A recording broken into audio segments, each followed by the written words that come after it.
Alright kids, when I got into freelance work a few years ago as a digital news content creator, I thought about playing up that role as a fake news anchor, and seeing how I would be a fake news anchor, I would need a fake news anchor sign-off. And since someone once told me that rap music was black people's greatest export, which I disagreed with, and I'm spiteful, in order to keep hip-hop with me in my career, I thought rap lyrics could serve as the thing that I would use at the end of each of my videos. 1. You Not a Boss, You Got a Boss by Jay-Z, the GOAT. 2.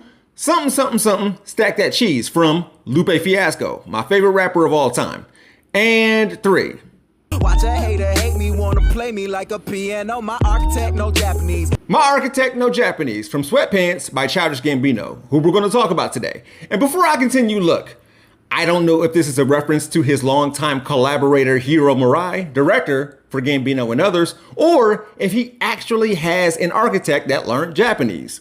He's rich enough. Although he did say in a song that he was featured in called Free at Last, which came out before Sweatpants, that his architect has to learn Japanese. So I'm glad whomever his architect is achieved that and now knows the language. Whatever, that's where the catchphrase came from. I'm kind of known for it.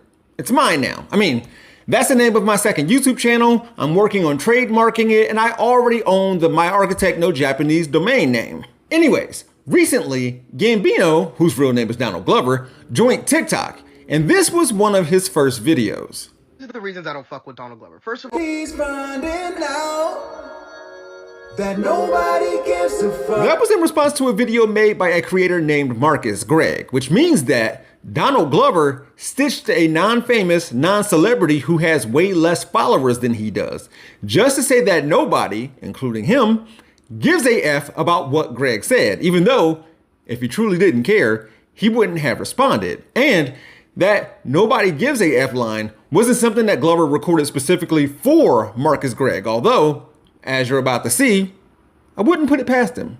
It's actually from a song called Lithonia, which is going to be a track on what may be Gambino's final album, Bando Stone and the New World. I guess we'll learn who Cody LaRae is when that album drops. Maybe not.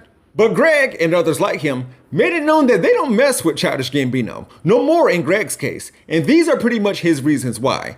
Childish Gambino has weird bars. He's fake woke. Black millennials support him. I feel attacked, and perhaps I should. And also, Childish Gambino gets too much credit. We'll touch on some or all 4 of these things. I won't go into detail about what Gregg said specifically. Go check him out for that. But what I want to focus on is something else that he said in the caption of his video about Gambino. You should be most critical of the people whose platform you contribute to, because I am a huge fan of Donald Glover, which is why I know he gives a F. Donald Glover cares about what you think. See, Donald Glover was raised in Stone Mountain, Georgia, home to this Confederate monument, where an experience he had growing up may be the key to all of what we're about to discuss, but we'll get back to that later. With that said, Donald Glover and I are around the same age, and for different reasons and in different ways, we're both black nerds, which, according to one of his jokes, was illegal until 2003. Here's how he describes what it was like for him in high school. You know, I remember I was like the only black kid at my school for a while. Like I remember I went to a white school and white kids were excited. They were super excited. They were like, oh, we got a black kid. This is awesome. We got a black kid. They were like, hey, Donald, what kind of rap music you into and what kind of sneakers you like? And I was like, oh, I don't really like rap music. I really enjoy the soulful stylings of the Cranberries. Donald Glover clearly overcame this in some ways, not others. He would go on to star in Derek Comedy on this here platform. He graduated from NYU, did stand-up, became a writer on 30 Rock, where he appeared in episodes from time to time, became a standout as a cast member on Community, and, in the midst of all this, delivered Camp, his debut album. Camp is cringy. I can't. Pitchfork gave it a 1.6 out of 10. That album made many say that Gambino not only made incel rap, but he fetishized Asian women a lot. So much so that there's an analysis of Childish Gambino's use of Asians in his lyrics chart floating around social media. But it's this bar about black women that I want to highlight. Move white girls like this coat up my ass crack. Move black girls, cause man, fuck it, I'll do either. If you don't have white girls, I'll take black girls. Hey, it's all good. You're out of Polynesian sauce? Give me Chick-fil-A sauce. Cool. This goes back to that weird bars thing that Marcus Gregg brought up, and it's just one of the reasons why some black women don't think Gambino likes them, a recurring theme in different facets of his career, and why others are like, there's a black girls don't like me and I resent them for it, they called me weird and ugly flow about himself. Anyways, here's what Donald Glover had to say when asked about his perceived Asian girls fetish. I talk about it on the Camp album. It's just, again, like that's just, the fascination. It's not really fascination. I think like people think I have a fetish. I don't know. Maybe I do, cause like you date like a white chick, and they be like, oh, you black guy chick. You're like, okay. And then you date like a black chick. It's like, oh, as soon as you just make it, you're gonna break up with her and date a white. And it's like, I don't want to deal with like Asian chicks. Like people are always like, like they're like, oh, okay, dating an Asian chick. Nobody cares. Also, their parents tend to not care if you're successful. He didn't like the politics of dating white girls, them first, and black girls. Dating an Asian chick, nobody cares, and their parents don't care if you're successful. So it's not just his fascination with Asian girls, it's the seeming dismissal of black women who would tell him that he can like whoever he wants to like, just leave them out of it. And actually, real quick. So let me get this right. Black girls called you ugly? So do you want me to believe that the white girls called you handsome? Moving on to Donald Glover being fake woke. I don't really know how I feel about this personally because I don't think he's trying to be woke at all. Whatever message he puts out into the world, I think is a result of him being dedicated to art, mastering his craft, and creating. Just how he was feeling at the time. He's largely silent on a lot of social issues. Yes, he made Redbone, but the chorus merely says, stay woke. The song has nothing to do with anything socio-political. This Is America is incredible. And in 2017, when he won an Emmy for Atlanta, the show he created, he said, I want to thank Trump for making black people #1 on the most oppressed list. He's the reason I'm probably up here. That's the most we're going to get out of him until further notice. Yes, Atlanta has episodes that talk about some real stuff, sure, like grief, racism, self-medicating, colorism, reparations, cultural appropriation, and so on. The point is, his life doesn't imitate his art. Can't recall him advocating for the marginalized. Not that we need him to, but the digital guillotine was just a few months ago. Who knows if he would have been spared? When asked about the criticism that Atlanta was a black show made for white people, he said, amongst other things, quote, there are better ways to talk about it rather than with the shh I've heard in 4th grade about who we are, because I feel this is such a black show. To say it's only for white people, it's like we're cutting ourselves down, which is kind of whack to me. Goes back to stuff he heard from black people in grade school. And if you haven't heard, critics say that he cannot write or direct for black female characters. He does great with black male characters. I mean, Paperboy is one of my favorites in all of TV history. I made a video about it. However, while maintaining the TV trope of black men being with black women who have lighter skin than them, Donald Glover also went out of his way to include this rant of a black woman confronting a white woman about dating a black man. Is this about him? He won't really talk about the topic himself on record. And now that I think about it, Donald Glover has not, or has yet to, stitch a black woman's TikTok. So, when Donald Glover interviewed himself a few years ago, not the first time he has done so, he had this unprompted exchange, again, with himself.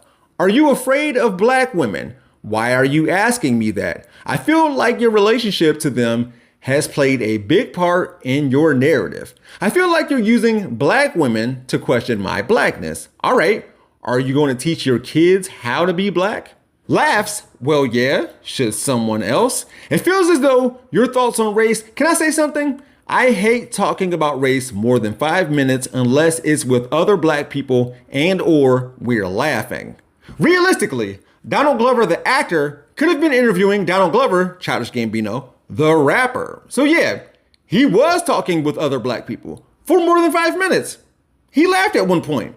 Conditions were perfect for him to answer the question about black women that he asked. And as his article from Essence put it, for chaos reasons, now I need a black woman to interview Donald Glover since he said he's not afraid of us.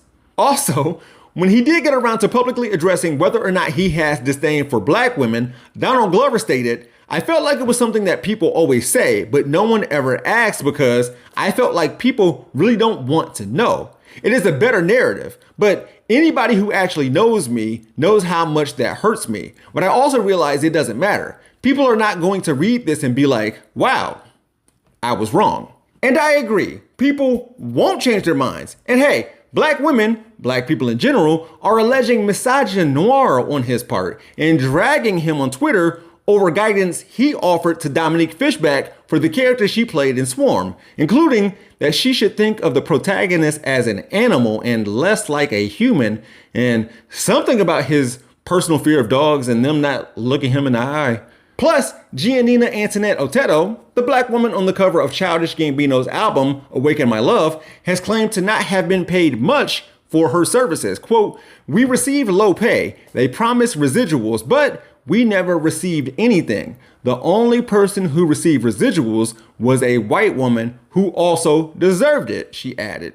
So, all of that, then, when Phoebe Waller-Bridges dropped out of being on Mr. and Mrs. Smith for creative purposes, Maya Erskine, a Japanese-American woman, took her place. She was great, by the way. Plus, there's a scene in Mr. and Mrs. Smith where Donald Glover's character was talking to black men about the joys of being with an Asian woman, boasting about the variationness of it all. And Glover just recently opened a boba shop in LA called Jellyman. It's just weird.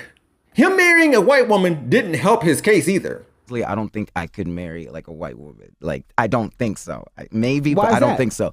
Because I need someone racist like me. The man who once said this definitely cares about what you think. I'm probably the most insecure person I know. A lot of people feel that way. That's the thing, is like pretending like you're not like that, like that's too much work. I could never be A$AP Rocky. I appreciate his honesty. I don't think Donald Glover is ever going to beat allegations of misogynoir or accusations that he fetishizes Asian women. And I don't think he necessarily is trying to.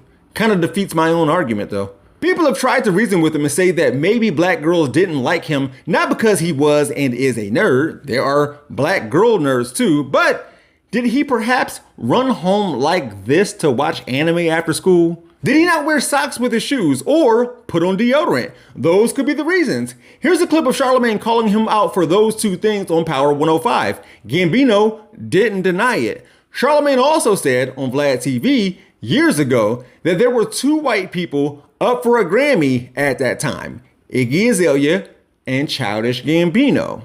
Not to say that Charlamagne is a reliable narrator, he isn't. However, is Donald Glover. After all, as you may have noticed, the clips I've used thus far were from earlier in his career during his Because the Internet era, where he played a character referred to as the Boy, which may be itself a reference to Catcher in the Rye.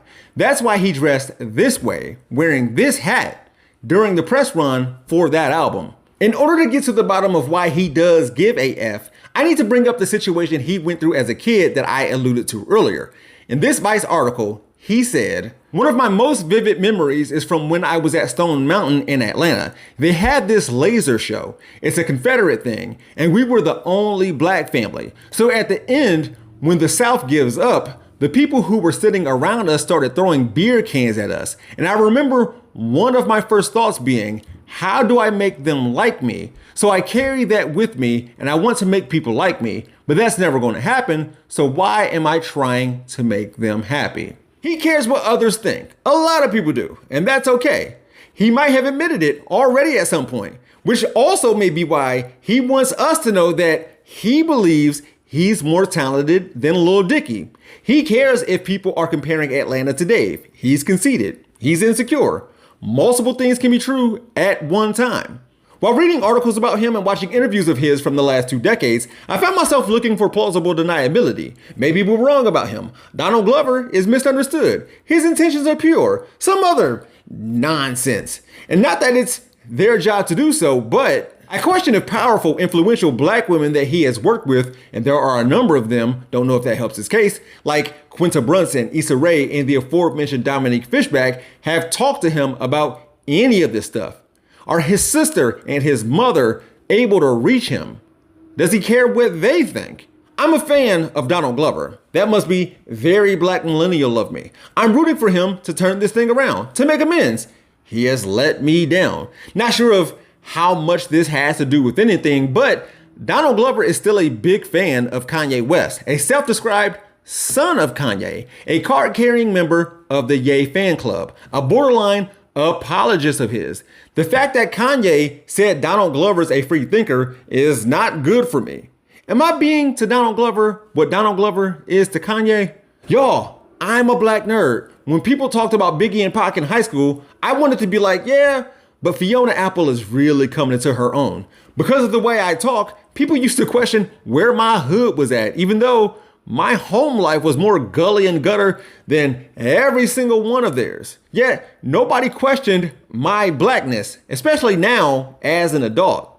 Things got better. I married a light-skinned indigenous South American woman, and you know what? No one wonders if I dislike black women. It's interesting that Donald Glover cares about what others think, but not enough to change his behavior. He could be watching. Thank you for my catchphrase. Now I knew that when I started saying my architect know Japanese, it would be a nod to those who were already aware of where it came from, and it would mess with people who had no idea. However, I had no idea that people would think that I actually employ an architect. I met someone at church once that knew who I was, and they wondered if my architect meant God.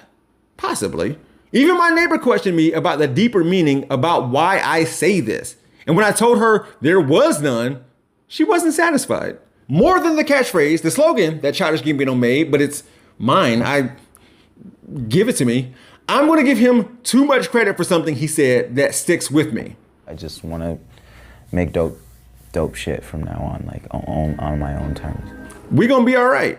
I'm really sensitive. Yeah. So I was like, I I'll just like let it be. Kind of person that you see one negative thing and it makes you feel bad? More like I see one negative thing and I track that person down. It's like I'll go into their Instagram and be like, you're not so great. Like, no, that baby's not even that cute. Like.